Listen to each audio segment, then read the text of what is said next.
मोदी तेरे राज में रोया बेरोजगार और किसान, महिलाएं हुई गायब, शर्मसार हुआ इंसान। तू निकला फेंकू, तू निकला जुमलेबाज, इस बार तेरी राजनीति को मिलेगा सिर्फ शमशान। बेटी बचाओ बेटी पढ़ाओ का जुमला दो, फिर बेटी बड़ी हो जाए तो इसको बेचो और माल कमाओ। आज का विश्लेषण इसी बात की पुष्टि कर रहा है। मैं आकृति कुमारी और आप देख रहे हैं एमबीएन न्यूज नेटवर्क। मामला बहुत ही गंभीर है। गुजरात से पिछले 5 वर्षों में 40,000 महिलाएं गायब हो गई हैं। ये report national crime record bureau ने देश के सामने उजागर किए हैं। ये आंकड़े प्रति वर्ष 8,000 के हैं। एक वर्ष में 365 दिन होते हैं। अगर 365 दिन में 8,000 महिला के गायब होने के आंकड़े हैं तो एक दिन में 22 महिला गायब हो रही हैं। ब्राह्मण बनिया मोदी गोदी मीडिया ने 2014 में गुजरात को देश का रोल मॉडल राज्य बताया था, जबकि आज के डरावने आंकड़े बिल्कुल इसके विपरीत है। सबसे खौफनाक राज्य गुजरात है। सवाल है कि क्या हम ऐसे भारत में रहते हैं जहां देश की आधी आबादी वर्ग इतनी असुरक्षित है? पेरियार रामासामी ने कहा कि अगर महिला या युवती रात को अकेले बाहर जाकर सुरक्षित घर आ जाए तो समाज, राज्य और देश को प्रगतिशील समझा जा सकता है। बाबा साहब भी महिलाओं के प्रगति से ही समाज के प्रगति को नापते हैं। अब ये बताइए कि गुजरात कैसा रोल मॉडल राज्य है जहां दिन दहाड़े महिलाएं प्रतिदिन 22 गायब हो रही हैं। इसका साफ साफ मतलब है कि देश का सबसे घटिया राज्य गुजरात है और ऐसे राज्य से देश का प्रधानमंत्री और गृह मंत्री हो तो देश का बर्बाद होना तय है और आज इसका परिणाम भी हम देख रहे हैं। वैसे पूर्व में ऐसी खबर आ चुकी है कि दुनिया में महिलाओं के लिए सबसे खतरनाक देश भारत है।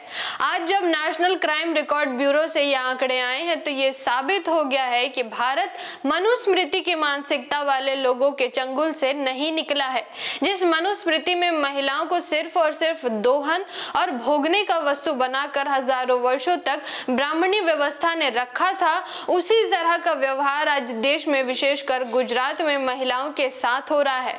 इस विकट परिस्थिति से भारत के संविधान ने देश की महिलाओं को इस मुसीबत से बाहर निकालने का पूरा पुख्ता इंतजाम किया हुआ है, मगर भारत के संविधान को ब्राह्मण बनिया वर्ग लागू होने नहीं दे रहे हैं। इसलिए महिलाओं की सुरक्षा दांव पर लगी हुई है।